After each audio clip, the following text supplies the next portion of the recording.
Welcome to A to G defence Tamil. இன்னைக்கு நம்ம guys J-20 versus Rafale அங்கே பற்றி தான் பார்க்க போகிறாங்க கைஸ். வாங்க வீடியோக்குள்ளே போகலாம். J-20க்கு எதிராக ரஃபேலா 5ஆம் தலைமுறை விமானத்துக்கு எதிராக 4.5 ஜெனரேஷன் விமானம் எப்படி சாத்தியம் ஆகும்னு நீங்கள் நினைப்பீங்கன்னு எனக்கு நல்லாவே தெரியும் கைஸ். நம்ம ஏஎம்சி வர்ற வரைக்கும் ரஃபேல் தான் J-20 தாக்கு பிடிக்க போகுது. வாங்க வீடியோக்குள்ளே போகலாம். விமானப்படை 3 வருஷமாக இந்தியா எல்லைகளில் ஸ்டெல்த் விமானத்தை நிறுத்திட்டு இருக்காங்க. J-20 ஜெட் விமானம் அதிக எண்ணிக்கையில் அவங்கக்கிட்ட இருக்குது. ரஃபேல் ஸ்டெல்த் விமானத்துக்கு எதிராக ரஃபேல் போர் விமானம் தான் இப்போ கரண்ட்டில் இருக்குது. J-20க்கும் ரஃபேலுக்கும் ஸ்டெல் நுட்பத்துக்கும் இடையில தான் இருக்குது. தயாரிக்கிற ஏஎம்சி வர்ற வரைக்கும் பெஸ்ட் சாய்ஸாக இருக்கும். தயாரித்த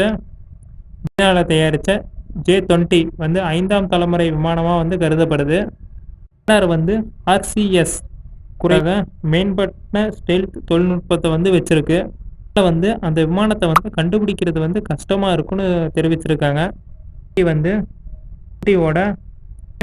அப்டேட் பண்ணப்பட்ட அலைகளை அனுப்புகிற மாதிரி ஷார்ப் எட்ஜஸோடு இருக்கும். ரேடார் சிக்னேச்சர் இதில் கம்மியாக இருக்குன்னு தெரிவிச்சிருக்காங்க. ஆயுதங்களை வச்சிருக்கிறதுனால J-17 கிராஸ் செக்ஷன் கம்மியாக தான் இருக்குன்னு குறிப்பிடுறாங்க. ரேடார் கண்டுபிடிக்கிற மாதிரி என்னதான் ஒரு விமானத்தை ஸ்டெல்த்தாக மாற்றினாலும் அதோட வெப்பன்ஸையும் ஸ்டெல்த்தாக மாற்றுறது கஷ்டம். அதனால் ரேடார் அப்சர்வ் பண்ணாத மாதிரி மக்களை உள்ள இருக்காங்க. J-17 விமானோட கண்டறிகிற திறன் தான் இருக்கும். இதனால் J-17ஓட RCS எப்படி எவ்வளோ திறன் இருக்குன்னு இன்னும் வெளியிடல. நம்ம மற்ற நாடுகள்கிட்ட இருக்கிற ஸ்டெல்த் விமானங்களை விட J-17ஓட திறன் கம்மியாக தான் இருக்குன்னு குறிப்பிட்டிருக்காங்க. ஏன்னா மற்ற நாடுகள்லாம் ஒரு போர்லையோ நாட்டுக்கு கொடுத்தோ அவங்க ஸ்டெல்த் விமானத்தை ப்ரூவ் பண்ணியிருக்காங்க. இன்னும் எந்த நாட்டுக்கும் கொடுக்கல. ஏனாலும் இது ஸ்டெல்த்தில் ஒரு வலிமையான எதிரியாக இருக்கிறதுக்கு வாய்ப்பு இருக்குது. நம்மளுக்கு எப்பயும் எதிரியோட பலத்தை கம்மியாக விடப்படக்கூடாது. ஓகே, J-20 பற்றி இவ்வளோ சொல்லிட்டேன். இதை எப்படி தடுக்கிறது? ரஃபேலுக்கும் எதுவும் சொல்ல மாட்டேங்கிறேன்னா இப்போ வாங்க ரஃபேலை பற்றி பார்க்கலாம். அசால்ட் ரஃபேல் ஒரு கேப்பபிளான விமானம் தான். தொழில்நுட்பமும் இதில் இருக்குன்னு தான் குறிப்பிட்டிருக்காங்க. இருந்தாலும் இதை 4.5 ஜெனரேஷன் விமானமாக தான் சொல்கிறாங்க. ஒரு சிச்சுவேஷனில் ரேடார் உறிஞ்சில் பொருட்களை பயன்படுத்துறதுனால கிராஸ் செக்ஷன் கம்மியாக தான் இருக்கும். ரஃபேலோட RCS வரம்பு 0.1 1 சதுர மீட்டர் தான் இருக்குன்னு சொல்கிறாங்க. ரஃபேலோட ஸ்டெல்த்தும் J-20 கூட கம்பேர் பண்ண முடியலைனாலும் ரஃபேலோட ஸ்டெல்த்தும் அதோட சுறுசுறுப்பும் அப்டேட் பண்ணப்பட்ட ஏவியோனிக்ஸும் இதை ஒரு வலிமையான விமானமாக இதை மாற்றிருக்கு. ரஃபேல் தனியாக நிறையா போர்களை சந்திச்சிருக்கு. அதே நேரத்தில் நிறையா போரில் அதை நிரூபிச்சிருக்கு. இது ஒரு கேப்பபிளான விமானம் தானே. J-20 அப்படி எந்த போர்லையும் இன்னும் நிரூபிக்கலை.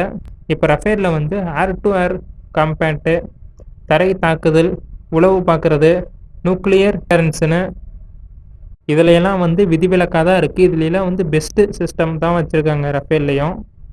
ரஃபேலோட மல்டி ரோல் திறன் IAFக்கு உதவியாக தான் இருக்குது. இன்னும் ரஃபேலோட RBEG AESA ரேடார் அதிநவீன ஏவியோனிக்ஸையும் இதனால் கண்காணிப்பு, ஒரு இலக்கை கண்டுபிடிக்கிறது, இலக்கு பார்க்குற மாதிரி ஒரு போர் சமயத்தில் இது ரொம்ப உதவியாக இருக்கும். இந்த அமைப்புகள்லாம் இப்போ ரஃபேலை தயாரிக்கும் போதே இது ரொம்ப வருஷத்துக்கு இருக்கணுங்கிறதுக்காக ரஃபேலோட டிசைனை தொடர்ந்து அப்டேட் பண்ணுற மாதிரி தான் இதை டிசைன் பண்ணியிருக்காங்க.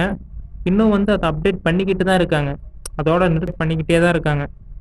இது இப்போ கரண்ட் சுச்சுவேஷனில் வளர்ந்து வர அச்சுறுத்தல்களை எதிர்கொள்கிறதுக்கு உதவியாக இருக்குது நம்மளுக்கு. இப்போ J-20 அப்படி இல்லை. அதை தயாரித்தாங்க, அப்படியே வச்சுட்டாங்க. இல்லைன்னா ஒரு டைம் அப்டேட் பண்ணிட்டு விட்டுட்டாங்க.